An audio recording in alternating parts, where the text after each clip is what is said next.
अगर आपकी कुंडली में बृहस्पति खाना नंबर 12 में है तो ये समझिए कि माया आपके पीछे पीछे है और आपके खर्चे बेहिसाब हैं। तो अगर आप भी अपने पैसों को अच्छे तरीके पे से इन्वेस्ट करना चाहते हैं तो इस वीडियो को ध्यान से सुनिएगा। और बृहस्पति 12 आपकी किस्मत को कैसे जगा सकता है, किस तरह से आपकी लाइफ में तरक्की के रास्ते खुल सकते हैं, इस वीडियो को बड़े गौर से सुनिएगा, आपके लिए बहुत मददगार साबित होगा। तो शुरू करते हैं बृहस्पति 12 के लिए, लेकिन उससे भी पहले मेरे चैनल को सब्सक्राइब कर लो, बेल आइकन प्रेस कर लो, काम आएगा। तो बृहस्पति 12 की बात करते हैं। अब खाना नंबर 12 जो है वो मोक्ष का स्थान होता है। कुंडली के तमाम ग्रहों की अपील खाना नंबर 12 पे होती है और 12वां घर जो है वो बृहस्पति और राहु इन दोनों का होता है। राहु ने इस घर पे जबरन कब्जा कर रखा है और बृहस्पति को यहां पर खराब भी करता है, लेकिन अगर बृहस्पति जो है वो उसका प्रपोर्शन बढ़ा दिया जाए तो राहु आपकी कुंडली को खराब नहीं करता। लेकिन 12वां राहु जो है वो उसी के ग्रह के ऊपर यानी कि राहु के लिहाज से ही बृहस्पति 12 वाले की जो मटीरियलिस्टिक ग्रोथ है वो डिपेंड करती है। कैसे करती है डिटेल से समझते हैं दोस्तों। 12वां घर हमारी हर तरह की मटीरियलिस्टिक डिजायर्स, हमारे बेड प्लेयर्स और हमारी ओवरऑल ग्रोथ का कारक है, क्योंकि लग्जरी का घर है, हमारे खुले खर्चों का घर है। और 12वां घर मोक्ष का स्थान भी है। और मोक्ष क्या है? हर चीज का त्याग करना, किसी भी चीज की इच्छा को त्याग देना। तो बृहस्पति जो है साधु का कारक है, तो साधु जो है वो मोक्ष चाहता है और राहु जो है वो हमें दुनियावी सुखों की तरफ मोटिवेट करता है। इसलिए हमारा जो मटीरियलिस्टिक ग्रोथ की जो सोच है वो बृहस्पति 12 के वक्त टोटली राहु पर डिपेंड करती है कि जैसा कुंडली में राहु होगा, अच्छा है तो हमारी ओवरऑल मटेरियलिस्टिक ग्रोथ को बढ़ाता चला जाएगा, हमारे डिजायर्स को खत्म नहीं होने देगा। और अगर राहु खराब है और बृहस्पति बहुत ज्यादा स्ट्रांग है तो इंसान मोक्ष की तरफ भी लीड कर जाता है। इसलिए बृहस्पति 12 होने के नाते अपने राहु को ठीक जरूर रखें। अब बात करते हैं कि ग्राउंड एनर्जी जो है वो क्या है। अब ऐसे इंसान का ध्यान तपस्याओं की तरफ, पूजा पाठ की तरफ, परोपकार करने की तरफ बहुत लगता है। धर्मी कर्मी धार्मिक कार्यों में कोई कीर्तन, कोई जागरण, कोई इस तरह की जो जितने भी जो इवेंट्स होते हैं, इन जगहों पर गुरु 12 वाला जो है वो बहुत खुले खर्चे करता है। दान पुण्य करने में उसका हाथ कभी रोका नहीं जा सकता।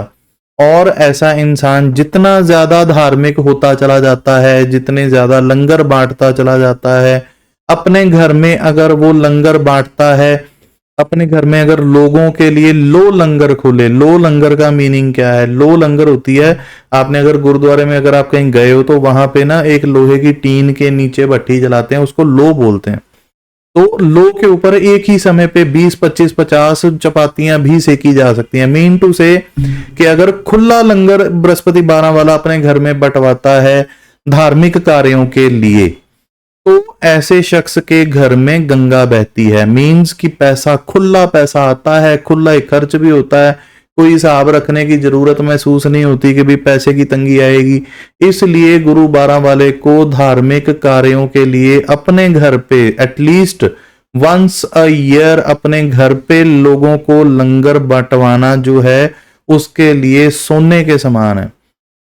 मतलब कि हर साल अपने घर में कोई ना कोई धार्मिक कार्यक्रम करके लंगर जरूर बंटवाएं, खुला जो भोजन है वो लोगों में जरूर बंटवाएं, ताकि आपका घर में पैसे की ग्रोथ जो है वो बढ़ती चली जाए। माया पे पेशाब पेशाब की धार मारने वाला मीन्स कि ऐसा इंसान पैसे की परवाह खुद भी नहीं करता, खुले खर्चे होते हैं, खुले लेखे होते हैं। इसलिए ऐसा इंसान के जो पिता हैं, बृहस्पति पिता के कारक भी हैं, तो पिता का भी अपनी छोटी उम्र में ही खुला खर्चा होता है। मीन टू से कि पिता अपनी छोटी उम्र में ही सब कुछ, जायदाद, घर बाहर, ऑफिस, ये वो सब कुछ बना लेता है। ऐसा इंसान की कुंडली में शुक्र कहीं पे भी हो अच्छा फल देगा। क्यों अच्छा फल देगा? क्योंकि ऐसे इंसान ने खर्चा खुला करना है, और जब खुला खर्चा करना है ऑब्वियसली लग्जरीज आइटम्स के ऊपर करेगा, तो शुक्र ऑटोमेटिकली अच्छा हो जाएगा। मीन टू से कि अगर आपको कोई भी प्लैनेट ठीक करना है ना, तो उस प्लैनेट के ऊपर जो है उसके एट्रीब्यूट्स को अडेप्ट कर लीजिए, आपका वो प्लैनेट भी ठीक होना शुरू हो जाता है।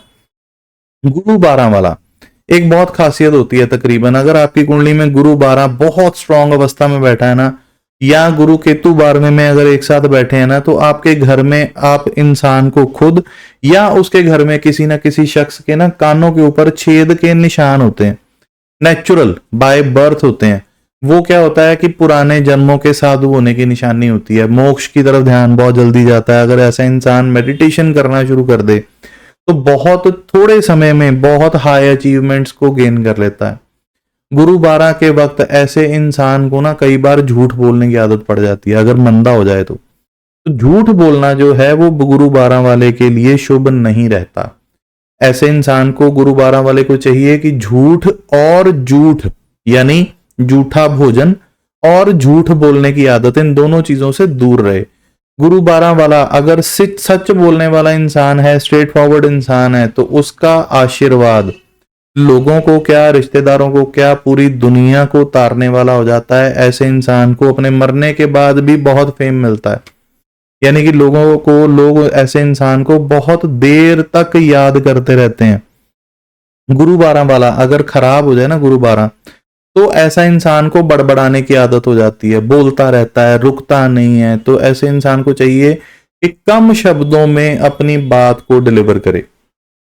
जितना ज्यादा बोलेगा उतना प्रॉब्लम में आएगा, इसलिए जितने कम शब्दों में अपनी बात को एक्सप्लेन कर सकता है, अपनी बात को डिलीवर कर सकता है, उसके लिए उतना ज्यादा फायदेमंद है। इसलिए गुरु 12 के वक्त बहुत ज्यादा बड़बड़ाने की आदत को अवॉइड करें, कम शब्दों में अपनी बात को जो है वो पूरा करें। और इन लोगों को जो है वो वाक सिद्धि प्राप्त होती है, नेचुरली गैबी ताकत होती है।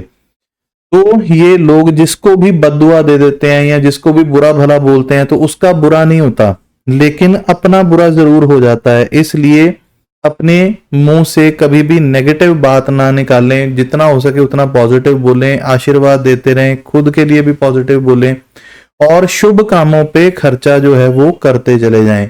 जितनी बड़ी कबीलदारी होगी, जितना लोगों को अप्रिशिएट करेगा, जितना लोगों की हेल्प करेगा, उतना अपनी तरक्की होती चली जाएगी।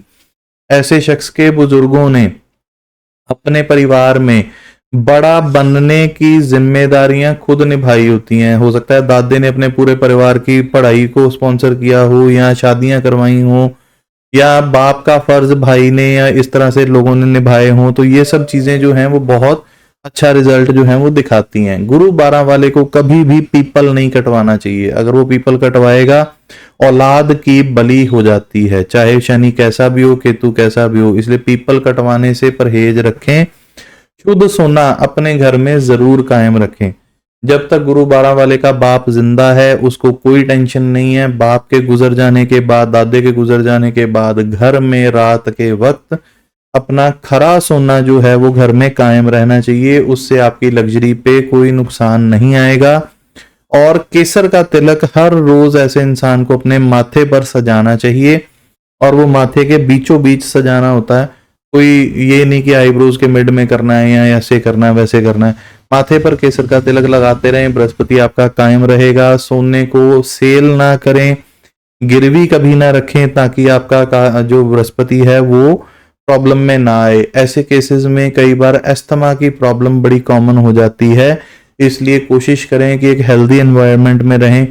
जो आपने खुले खर्चे करने हैं वो अपने घर पे करें, अपने घर को बढ़िया बनाने में स्पेंड करते रहें। उसके लिए शनि का ध्यान रखें।